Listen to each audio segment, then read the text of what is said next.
Jadi itu kesibukan istana sekarang, yaitu bukan memburu COVID, dia memburu huruf.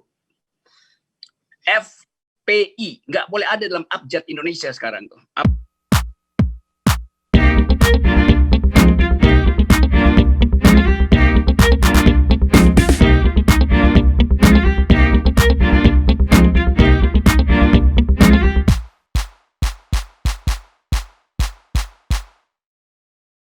Ya, ini bukan selesai tahun baru, ini berkali-kali tahun baru yang akan datang pun ini nggak selesai.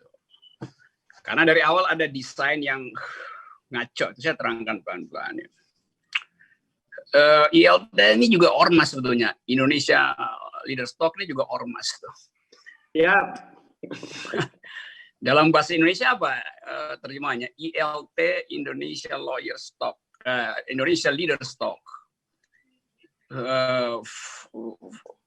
Forum Pemimpin Indonesia, itu bahasa Indonesia itu, Forum Pemimpin Indonesia, singkatannya FPI juga. Dan itu berarti akan kena maklumat dari Kapolri bahwa tidak boleh memakai singkatan yang punya asosiasi dengan FPI itu. Jadi itu kesibukan istana sekarang, yaitu bukan memburu COVID, dia memburu huruf. FPI, nggak boleh ada dalam abjad Indonesia sekarang tuh. Abjad kita, abjad dunia 26, abjad Indonesia sekarang tinggal 23. Karena 3 huruf nggak boleh dipakai lagi itu. Jadi kesibukan pemerintah adalah itu, menertibkan masyarakat dengan kapasitas kekuasaan. Dan itu yang membahayakan kita. Jadi kita dibikin tegang terus oleh kebijakan pemerintah, dan itu menurunkan imunitas. Kan itu trade off-nya begitu sebetulnya tuh. Jadi sekali lagi kalau kita dengar tadi, saya ikuti sepotong-sepotong tadi dari Ibu Neti, lalu 2 dokter yang hebat tadi.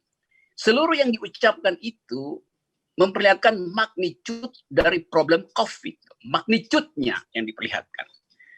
Sekarang kita mau tanya, magnitude itu kenapa nggak bisa dipahami oleh istana itu? Kan itu duduk perkaranya tuh. Apa terlalu dungu istana untuk paham bahwa ini ada magnitude? Atau memang sesuatu yang magnitude hanya bisa dipahami oleh otak yang magnifying gitu. Otak yang bercahaya. Kalau otaknya tidak bercahaya, kita nggak bisa paham. Logik dari lockdown itu nggak pernah bisa dipahami seperti yang diterangkan dengan cara cermat oleh Dr. Rahmat tadi itu.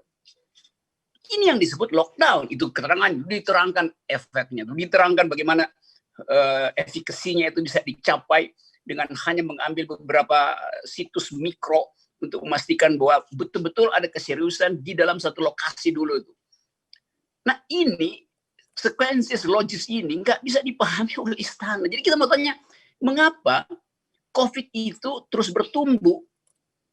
Bukan karena orang tidak disiplin. COVID bertumbuh karena ada yang stupid. Jadi yang stupid itu adalah kebijakan istana. Jadi kalau ditanya sekarang, kan ribu manusia Indonesia meninggal bukan karena COVID, tapi karena stupidnya kebijakan. Stupidity dari kebijakan itulah yang menyebabkan orang mati. Singapura bisa tahan itu, bahkan 5 itu udah merasa udah magnifying, padahal bagi kita dianggap udahlah, nanti juga ada herd immunity. Jadi stupid menyebabkan COVID. Itu dalilnya tuh. Sekarang kita mulai berpikir bahwa sebetulnya COVID ini dimanfaatkan oleh kekuasaan untuk berbisnis.